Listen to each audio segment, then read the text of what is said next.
fiscally responsible, financial geniuses, monetary magicians. These are things people say about drivers who switch their car insurance to Progressive and save hundreds. Because Progressive offers discounts for paying in full, owning a home, and more. Plus, you can count on their great customer service to help when you need it, so your dollar goes a long way. Visit Progressive.com to see if you could save on car insurance. Progressive Casualty Insurance Company and Affiliates. Potential savings will vary. Not available in all states or situations. This episode discusses crime scenes, possible sexual assault, and autopsy. There are brief mentions of self-harm and suicidal ideation. Listener discretion is advised.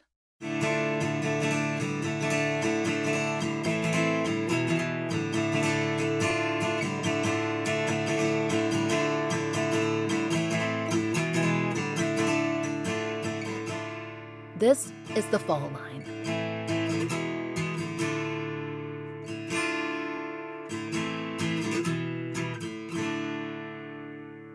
This week, we take you back to Nashville, but in 1976. And then, it's a different city. And a different time, which seems to go without saying. 40-plus years, and you have not only a different landscape, but 3 more generations.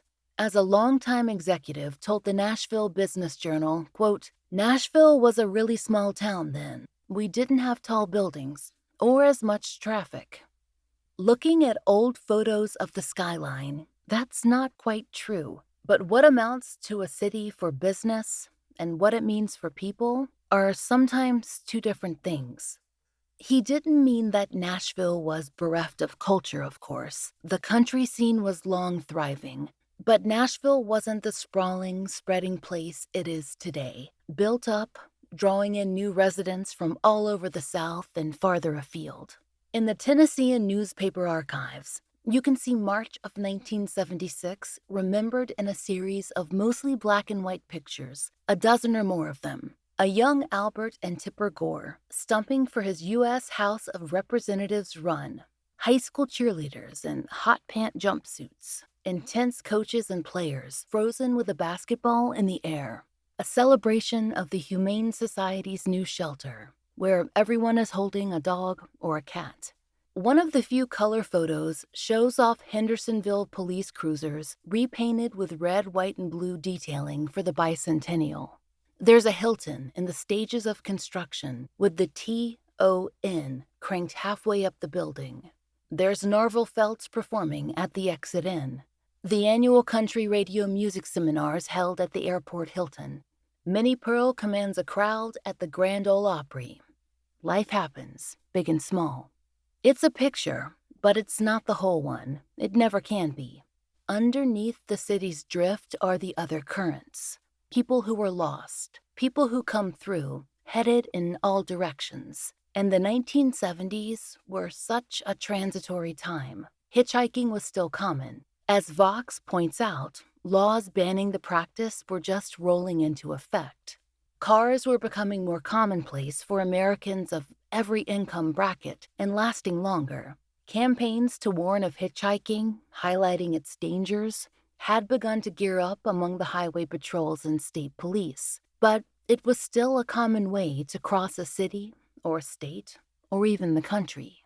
And in March of 1976, 2 women, maybe teenage girls, their stories were hard to pin down exactly, hitchhiked their way to Tennessee. Witnesses claimed this anyway, that there were 2, and that they said they were going further south. That was the story. We don't know if this is an accurate account, but it's all the police had to go on. So, it began something like this.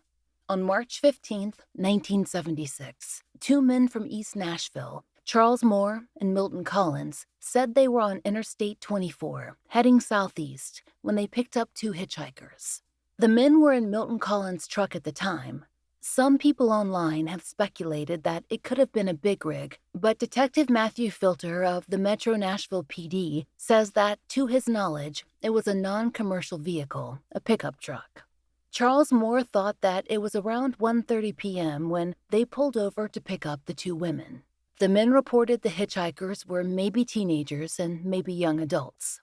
One of the hitchhikers was a thin, short, white female with sandy blonde hair. She wore glasses, jeans, and a black blouse. The men said that she told them that her husband, quote, lived in Haines City, Florida, which was their destination. The other young woman had a medium brown complexion and long dark hair. She was described as, quote, Hispanic or Native American. The men did not describe her in further detail, but they did recognize her when police asked them about certain details. Per police files, she wore distinctive jewelry, a choker set with a white dove and beads, and a rawhide bracelet. There was a small mole near her left eye, and she also wore blue jeans and a brown leather belt. And she was carrying a picture of a little boy, a toddler really, in her jeans pocket. It was said to be a picture of the other girl's son. That's what they told the men. The women were carrying a single suitcase, but no identification. That's what Charles Moore told police. He recalled that the dark-haired young woman said that her name was Sherry or Cheryl. We're going to call her Sherry in this episode, but it could have been either. Neither man could recall a name given by the second girl, the one with the husband in Florida. Charles and Milton weren't headed all the way to Florida, but they gave the young women a ride that got them, as CBS News reports, 85 miles closer to their destination. And on the way, they talked. According to police files, Sherry told the men, quote, they had $20 between them and that they could take care of themselves. Both girls said that they were runaways from some type of institution. Sherry stated that she was there for alcoholism and the other girl was there for attempting to take her life, end quote. One thing they didn't find out was the two girls' ages. The men told Metro Nashville police that they took the two young women as far as the I-24 exit at Winchester. There, Charles Moore gave them his phone number, in case they happened to come back through Nashville. But they didn't have any paper with them. So, Sherry pulled out the picture of the other girl's child from her pocket, and he wrote across the back, Little Charlie. His father, you see, was Big Charlie, and then he added his phone number. The men reported that, quote, the last time they saw the girls, they were hitchhiking at the exit, and a pickup truck stopped and picked the two girls up, and the truck headed south on the interstate. One of the men thought, quote, it was a light brown pickup truck, and the other thought it was a late-model blue pickup truck. So, the two young women should have been on their way to Florida. Maybe they were.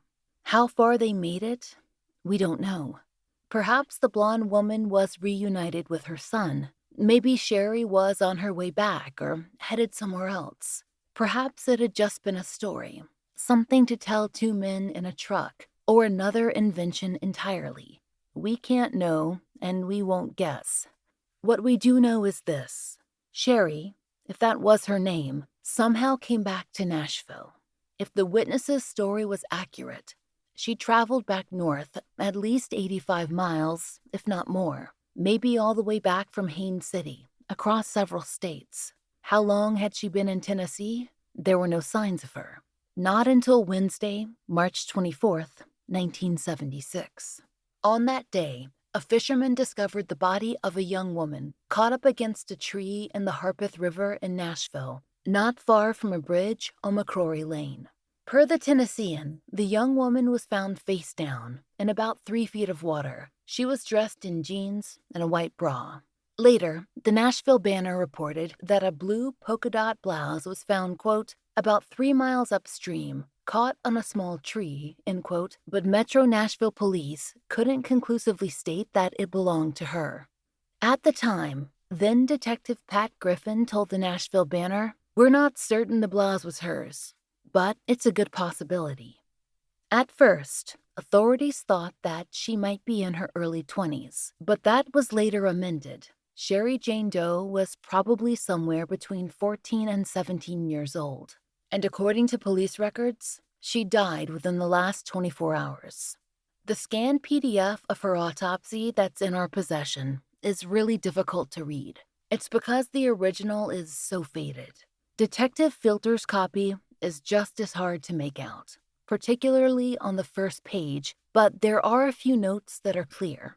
Sherry Jane Doe is noted as having burns on her upper left arm and shoulder area. In separate reports, these marks were described as, quote, possible healed cigarette burns. She also had 2 surgical scars on her abdomen, but there's no notation regarding possible theories as to what surgery she might have had. They were not noted as recent. In fact, there are very few details in the autopsy report. Because of that, there are a few things that we can't explain as well as we'd like. We're not certain precisely how she died. Drowning is most likely, but how she entered the water, whether she fell in or was thrown or dumped or entered on her own, isn't something that can be determined.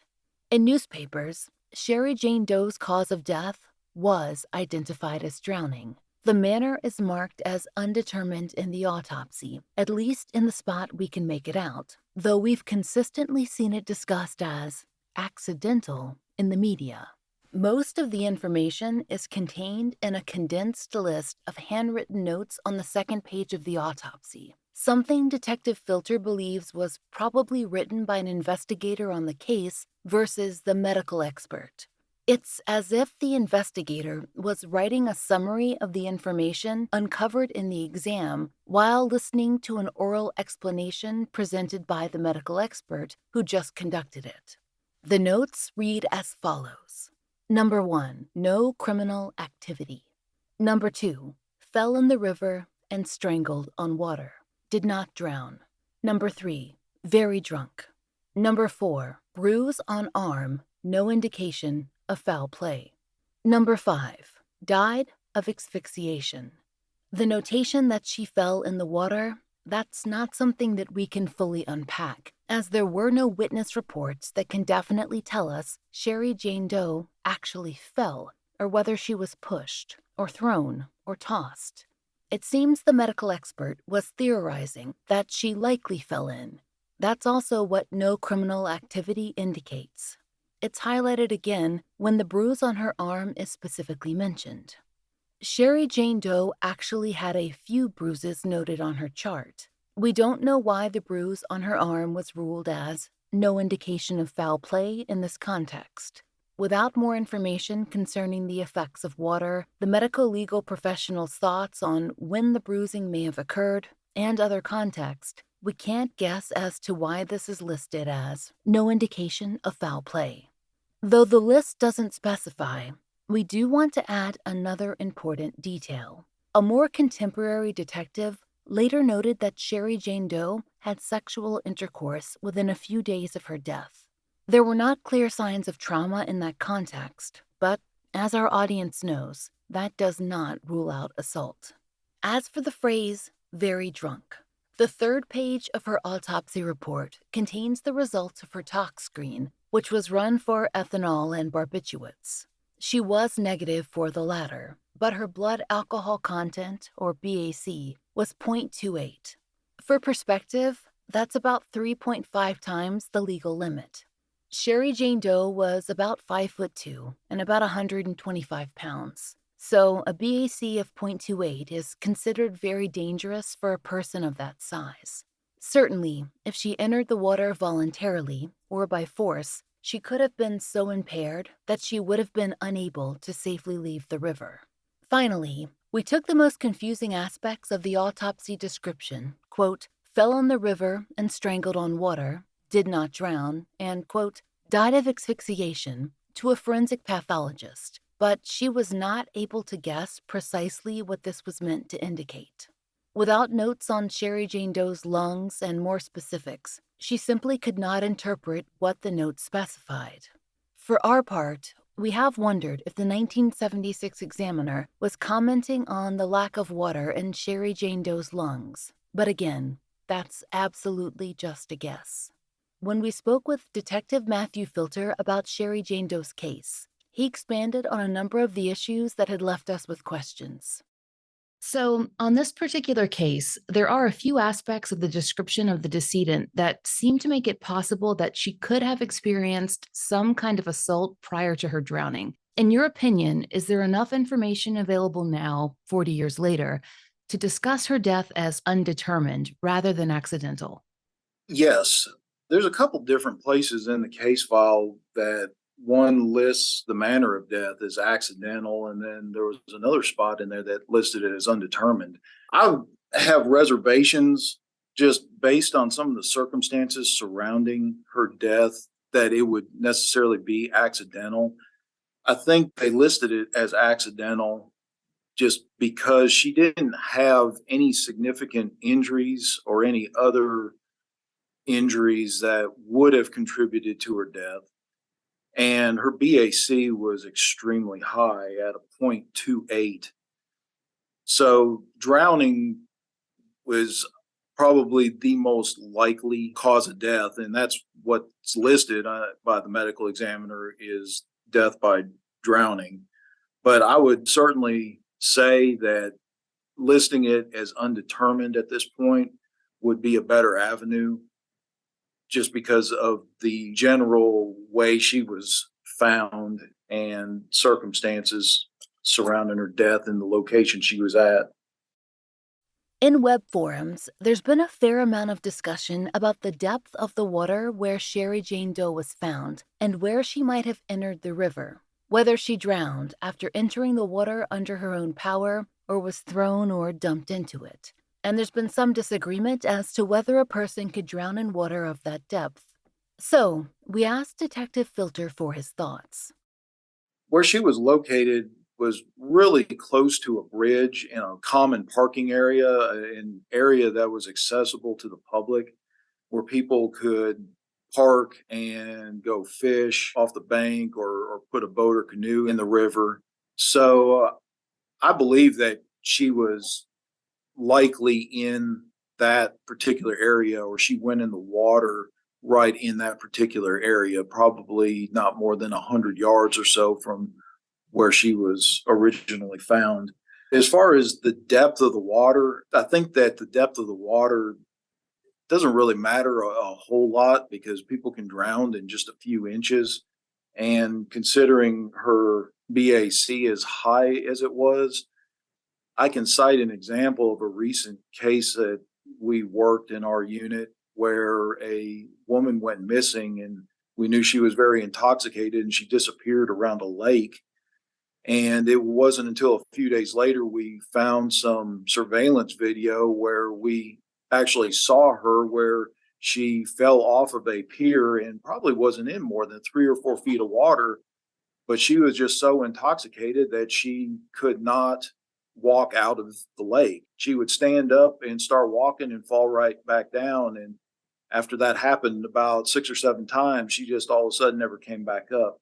So the depth of the water, that 3 or 4 feet, and as high of a blood alcohol content as this girl had, I think it's very possible that they were right in labeling the cause of death as drowning. With so many options, why choose Arizona State University? For me, the only online option was ASU because of the quality. Their faculty was really involved with their students and care about your personal journey. The dedication to my personal development from my professors, that's been extremely valuable to me. Earn your degree from the nation's most innovative university. Online. That's a degree better. Explore more than 350 plus undergraduate, graduate, and certificate programs at asuonline.asu.edu.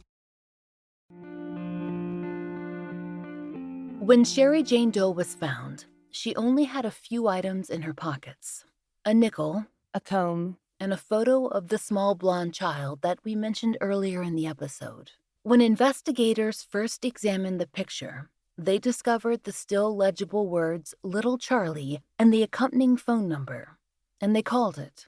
And that's when they became aware of Charles Moore and Milton Collins.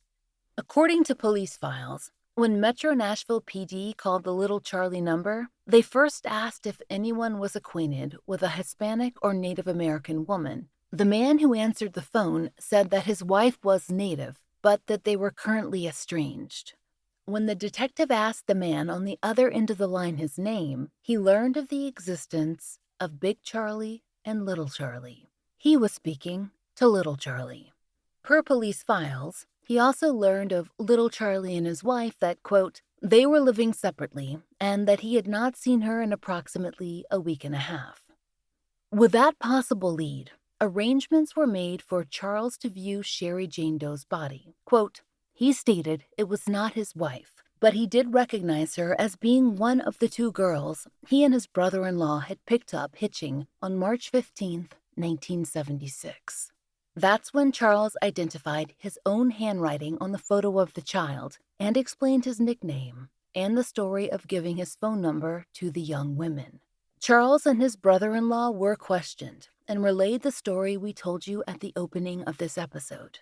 Per police records, quote, both men agreed to take polygraphs if necessary, but there are no further records indicating that they did so. They did give Metro Nashville Police a lead that Sherry Jane Doe may have traveled from St. Paul, Minnesota. If you'll recall, the young woman purportedly told the witnesses that they'd left a hospital in that state. When Metro Nashville Police reached out to the St. Paul Police Department, the following was recorded by a Metro Nashville Police detective. Quote, I talked to the supervisor in the records division and she checked their records for runaways or escapees.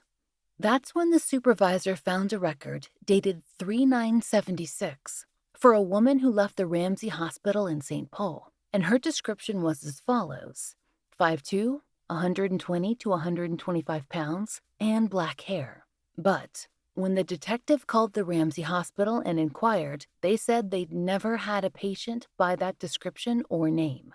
Though the 1976 detective went back and forth with the St. Paul police and the hospital, he was not able to find an answer regarding the discrepancy in the reports. And there was never any mention made in the St. Paul police reports about a possible second missing young woman, the sandy blonde that the two witnesses had described. When we spoke with Detective Filter, we had a few questions regarding the witnesses, the blonde friend they described, and the St. Paul story. In some ways, this case seems to have an unusual amount of information compared to a lot of the unidentified persons cases that we cover, because Metro Nashville was able to establish contact with some witnesses who saw the young woman, or said they had, within a few days of her death. They were able to provide a significant amount of information regarding where the woman said she'd been, where she was going, etc. But Metro Nashville was not able to find, as you mentioned, a hospital or rehab center that had record of her as a patient, at least one that matched the description that she had of the decedent. Do you think there's any reason to suspect that she might not have been from Minnesota?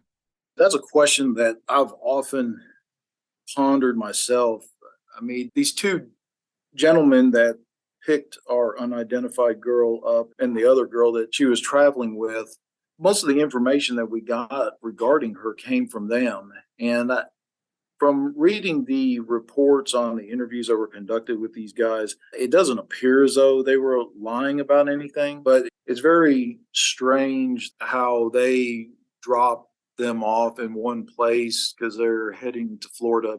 But then only about a week or so later, this girl is found deceased back in Nashville. Were they ever re-interviewed after their initial interviews? No, they've never been reapproached, at least not yet. I've never reapproached them because I don't really have anything more to ask them at this point. There hasn't been enough new information to either confirm or refute anything that they've said. Did your office ever get leads on the missing woman who was traveling with the decedent, or any reports of another unidentified person that may have matched her description? No, believe it or not, we never identified this other woman. I believe at the time they put out some information on the description, and they tried to send teletypes back in the 70s. That's how we communicated with law enforcement and other agencies, is through teletypes, inquiring about anybody that fits this description that would have been traveling with our unidentified girl. And to my knowledge, there's nothing in the case file that indicates that any leads came up that identified this girl or even gave them any inclination of who this girl was. In our research into the case, we came across a few references that made us think that the picture of the boy that was found with her body had been circulated at some point. That seems to have been the child of the friend that she was traveling with. Are there any plans to re-release that photo in hopes of identifying her companion?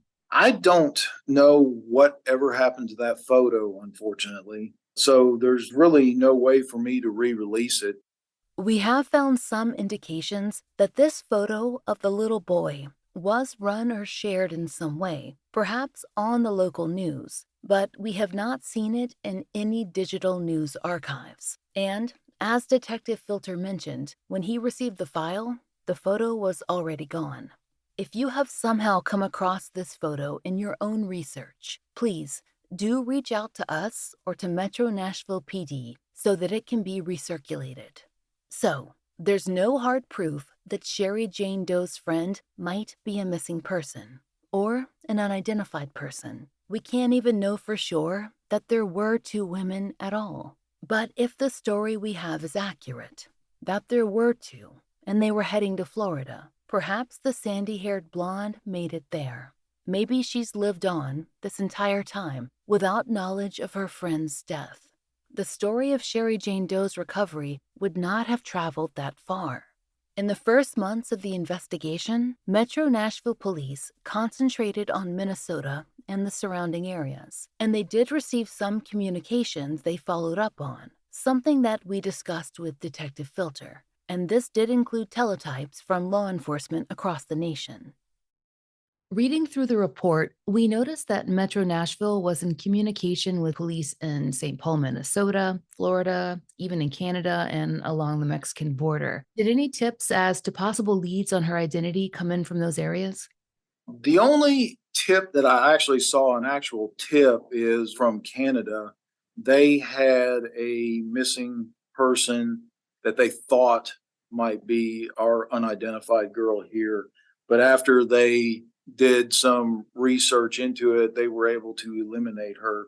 All the other information was the detectives at the time reaching out to other places, specifically up to a hospital in St. Paul where they thought that these two girls may have escaped from. And I know they, at one point, actually found out that there was a woman that went missing. There was actually a missing persons report, and this woman was supposed to have been in that hospital for some kind of psychiatric care.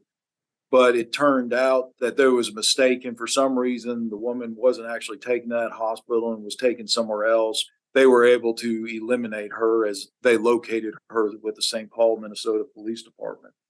But other than the one tip from Canada and just a few other missing persons cases that some agencies called and said, hey, this might be her, all of these tips or leads have been eliminated as being our unidentified. As for the theory of the young women's possible origin, Detective Filter had this to say. Whether they're from Minnesota or not, it's always been a question that I've had. There's a lot of missing persons, not just in Minnesota, but also in the Dakota area. And so I've taken a look at some of those. And there's also been some missing people from other tribal nations. At this point, I'm not specifically going to just limit myself to Minnesota. I would be willing to look at anything on any missing person from anywhere.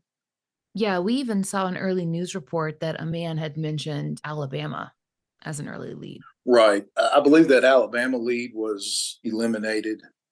But yeah, certainly, I mean, you got very little to work with in identifying somebody. You got to leave the door wide open until you can confirm something or get a lead that you know is putting you on the right path. Sherry Jane Doe's fingerprints were taken and sent out at the time of her recovery. But, of course, there were no matches. Because she was found so soon after death, her post-mortem photographs captured a good likeness of what she looked like in life. Good records were taken of her teeth, including radiographs and a full chart of dental work that could be compared to a missing person, if a tentative match was found. And after hair samples were taken, she was interred in one of Nashville's indigent burial grounds. We've discussed how different cities handle the remains of unidentified persons. There are no national standards for where and how remains are maintained. Now, in the age of investigative genetic genealogy and DNA science, we approach sampling and protecting paths to identity very differently. But in recent decades, cremation, unmarked graves, and even burial at sea have been normal practices. The result is that there are many cases where DNA identification is simply not possible. Her remains were, per the police file, quote, buried in a potter's field on 18th Avenue North. Unfortunately, the graves at that site are unmarked now, and no map exists to help authorities guess where Sherry Jane Doe might be buried.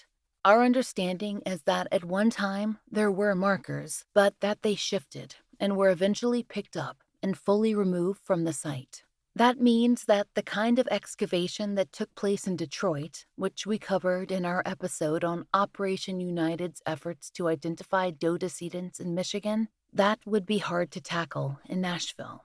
When we researched the burial site at 18th Avenue North, there were even indications that there may be at least one mass grave at the site as well.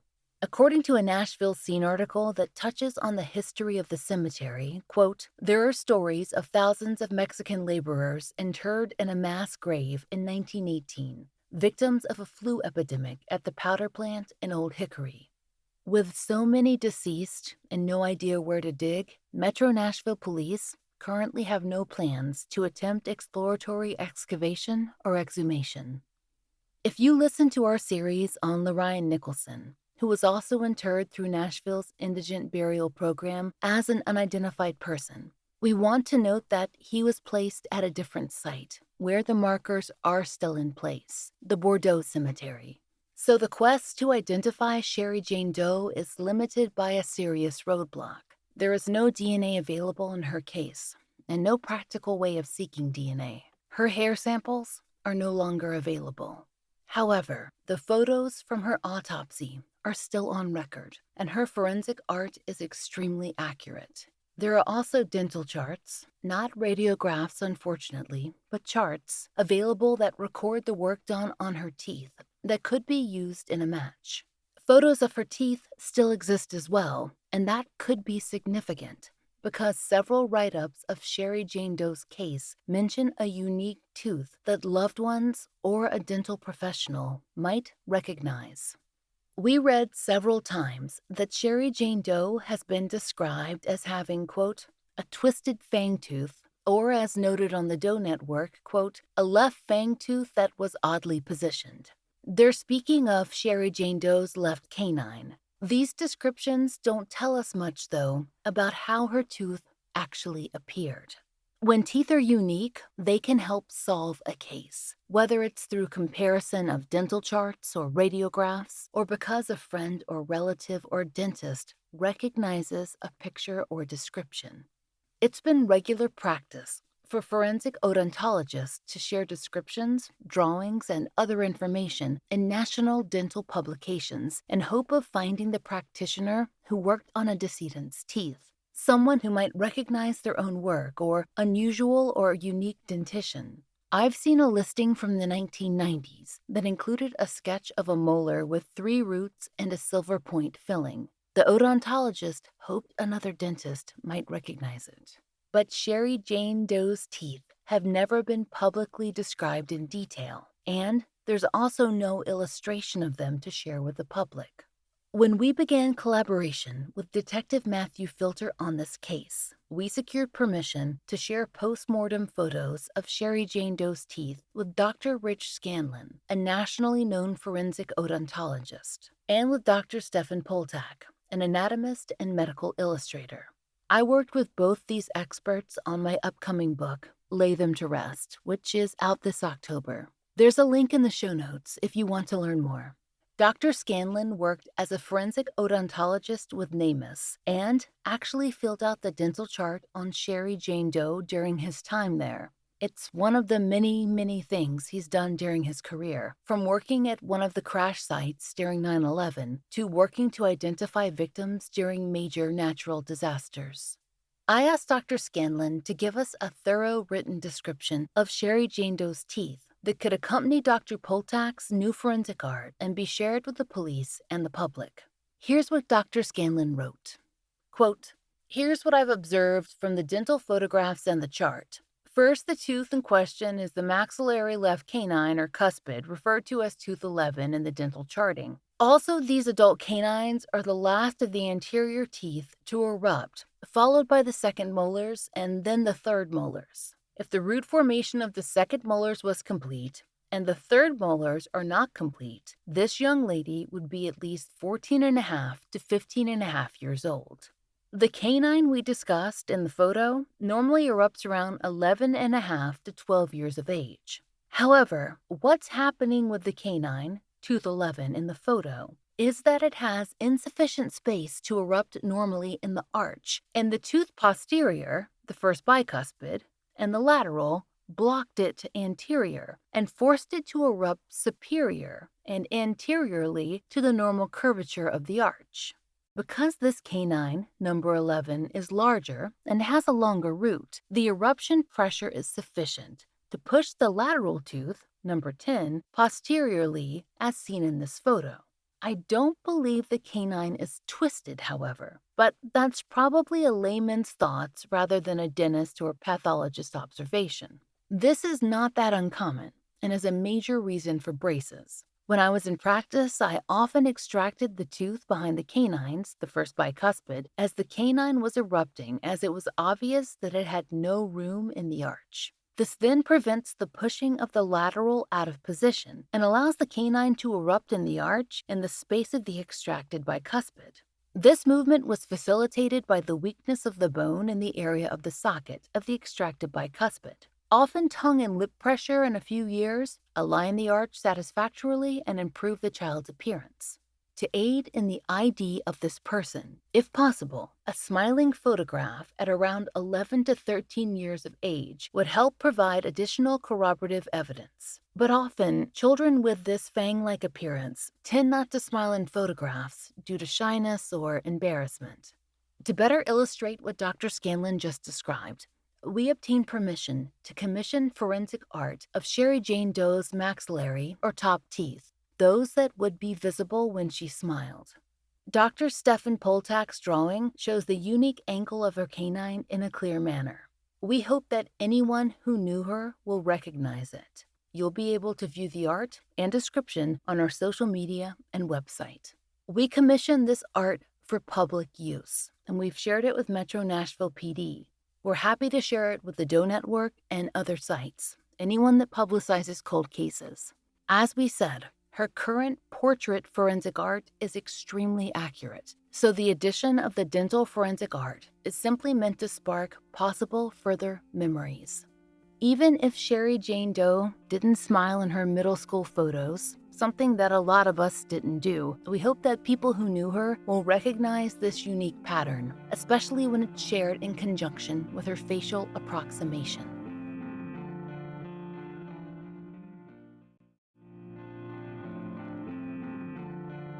To touch back on her age, some reports did mention that Sherry Jane Doe might be as old as her early 20s. We know Dr. Scanlon is confident that she's at least 14 or 15, but we asked Detective Filter if Metro Nashville PD is considering any older possible matches. I know that the victim has had a few updates regarding age and ancestry estimations, and we've discussed with our audience that that is very normal, particularly as science advances. In this case, I know that the victim's age range has varied. Should we keep that flexible? Should we view her as being perhaps 14 to 17, or should we also consider missing persons who are in their 20s? From what I read with the autopsy report, and I believe a forensic odontologist looked at her teeth, and I believe this age, 14 to 17, was based on the development of her teeth at that point. I would have to say that 14 to 17 is a pretty accurate estimation. I wouldn't discredit if something came up where maybe there was a 19 or 20-year-old. It's very possible that she could have been a few years older than 17, but I believe that the 14 to 17 year range is fairly accurate. There is another possible lead to the answer of Sherry Jane Doe's identity, one that detectives have not previously detailed in public. This is fairly recent information that has come in since Detective Filter took on the case. We did have a lady that contacted me and said that she believes this to be her mother. And based on the information she provided, there's a very strong possibility that this is her mother. I mean, she described some information regarding scars that are on the body and described the teeth and the alcoholism that she struggled with. But unfortunately, she doesn't know a whole lot about her mother because she was given up for adoption when she was just an infant. And the little bit that she learned about her mother was from her adoptive parents. And normally we would go and talk to the adoptive parents to try to get more information, but her adoptive parents are now deceased. So we really don't know where else to look for that kind of information. If we knew perhaps the adoption agency that was utilized, we might be able to get records from them to try to figure out who she might be or who her mother was. But even with the strong possibility that this unidentified girl is this woman's mother, it's going to be rough trying to verify that with the very limited information that we have to work with. There's some information that the woman who contacted Detective Filter had and that we've been cleared to share with you. Here's what we know about the mother that the woman called about. Her name was Sherry Jones or Sherry Smith, and she disappeared in about 1972. Sherry Jones was described as Puerto Rican. The woman caller was told her mother had at least one scar on her abdomen that was the result of what she described as, quote, a botched abortion, and that her mother's social security number had been issued in Tennessee. The woman caller said her mother was known to have a unique canine tooth, but that she had no photographs and no information about her mother's family. This information, if it is accurate, provides important clues toward Sherry Jane Doe's identification. The missing woman, Sherry Ann Jones or Sherry Smith, which is listed as her alternate name, has been assigned a NamUs profile number, MP 17106. Her case file also lists her as 24 years old at the time of disappearance, which is older than the dental estimations for Sherry Jane Doe suggest. Sherry Jones's eyes are described as brown and her hair is black. Her height is listed as 5'3" and her weight is 115, and her last known location is Greer, South Carolina, in Greenville County. Her race is listed as white, which would not seem to be photographically consistent with Sherry Jane Doe's autopsy records, but manually entered records do vary, especially when we consider how race has been interpreted and classified through the decades. And this is particularly true for Hispanic and Latino individuals in the U.S., whose, quote, race is classed differently even between our current systems, such as NCIC and NamUs. You can learn more about that topic in our episode on Mississippi's Missing and Unidentified. Whether Sherry Ann Jones is Sherry Jane Doe, we can't say, but someone else may be able to answer that question. We cannot stress this enough. The forensic portrait done in her case is extremely accurate. It captures her likeness well.